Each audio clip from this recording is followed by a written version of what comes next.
ఇండస్ట్రీలో చాలా మంది స్టార్ హీరోలు తమకంటూ ఒక ప్రత్యేకతను ఏర్పాటు చేసుకోవడమే లక్ష్యంగా ముందుకు సాగుతూ ఉంటారు. ఇక ఈ క్రమంలోనే వాళ్ళు చేస్తున్న సినిమాలు ప్రేక్షకుల్ని అలరిస్తున్నాయా లేదా అనే విషయాలను అబ్జర్వ్ చేసుకుంటూ తమ నెక్స్ట్ సినిమా ఎవరితో చేయాలి, ఎలాంటి సినిమా చేయాలి అనే దాని మీద కొన్ని క్యాలిక్యులేషన్స్ అయితే వేసుకుంటూ ఉంటారు.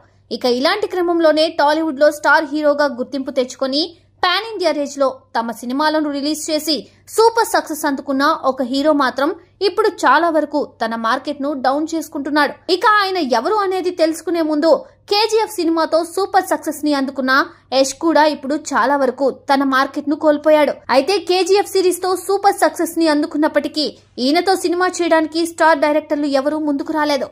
దాంతో ఈయన ఎవరో ఒక నార్మల్ డైరెక్టర్ తో మాత్రమే సినిమా చేస్తున్నాడు తప్ప పాన్ ఇండియా డైరెక్టర్లతో సినిమాలు చేసే అవకాశం అయితే రావడం లేదు. ఇక దానివల్ల ఆయన మార్కెట్ ని చాలా వరకు కోల్పోతున్నట్టుగా కూడా తెలుస్తోంది. ఇక పాన్ ఇండియాలో మంచి గుర్తింపు సంపాదించుకున్న తర్వాత మళ్లీ స్టార్ డైరెక్టర్ తో కాకుండా నార్మల్ డైరెక్టర్ తో సినిమా చేసినట్టయితే మార్కెట్ అనేది చాలా వరకు తగ్గే అవకాశాలైతే ఉన్నాయి. ఇక ఆ హీరో సినిమా డిస్ట్రిబ్యూటర్స్ తీసుకునేటప్పుడు ఆ హీరో మార్కెట్ ని, ఆ డైరెక్టర్ మార్కెట్ రెండింటినీ క్యాలిక్యులేట్ చేసుకుని ఆ సినిమాని ఎంతకి కొనాలి, ఎంత బిజినెస్ జరుగుతుంది అనే దాని మీద వ్యాపార లెక్కలైతే ఆధారపడి ఉంటాయి.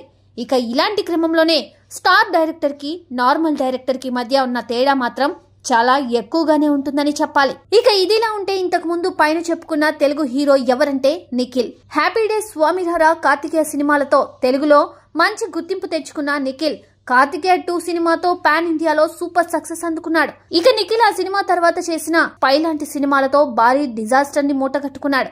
ఇక ఈ సినిమా పాన్ ఇండియా రేంజ్ లో రిలీజ్ కావడం, ఇక ఇందులో కార్తికేయ 2 సూపర్ సక్సెస్ అయినప్పటికీ మిగిలిన 2 సినిమాలు మాత్రం ఆశించిన ఫలితాన్ని ఇవ్వలేదు. దీని ద్వారా తను కూడా తన మార్కెట్ ను చాలా వరకు కోల్పోయాడనే చెప్పాలి. ప్రస్తుతం నిఖిల్ స్వయంభూ అనే సినిమా చేస్తున్నాడు. ఈ సినిమాతో మరోసారి తన మార్కెట్ ను పెంచుకుంటాడా లేదా అనే విషయం కూడా తెలియాల్సి ఉంది.